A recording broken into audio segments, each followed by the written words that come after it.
Good morning, I'm Michelle Rowe. Clinton has the day off.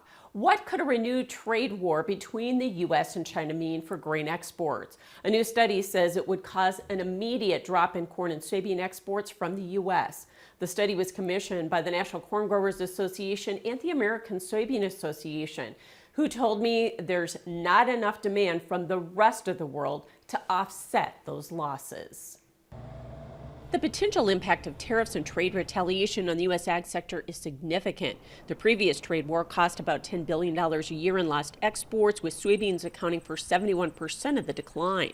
Under a scenario where China reverts to previous tariff levels, U.S. corn exports to China could decrease over 2 million metric tons, or 84% from baseline expectations. Soybean exports could fall 14 to 16 million metric tons annually, or 52%, hurting prices. China never got rid of the tariffs from the last trade war. They just are not collecting those tariffs. So we looked at if those tariffs were to be collected on again, what would that do? And we found that would drop soybean prices by about 60 cents a bushel.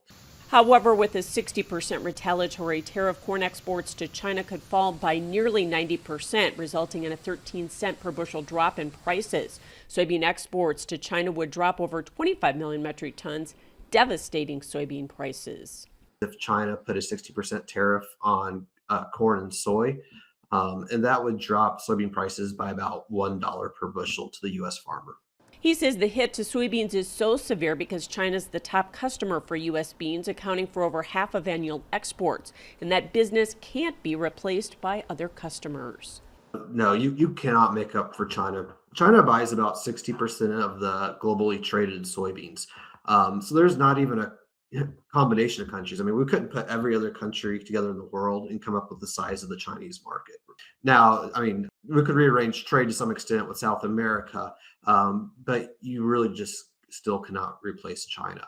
Their annual analysis shows a 10% tariff on Mexico with trade retaliation could also have a negative impact on corn and soybean prices, as they're the second largest buyer of soybeans and the top customer for U.S. corn.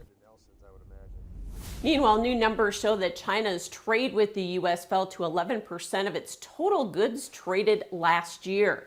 That's the lowest since it joined the World Trade Organization in 2001.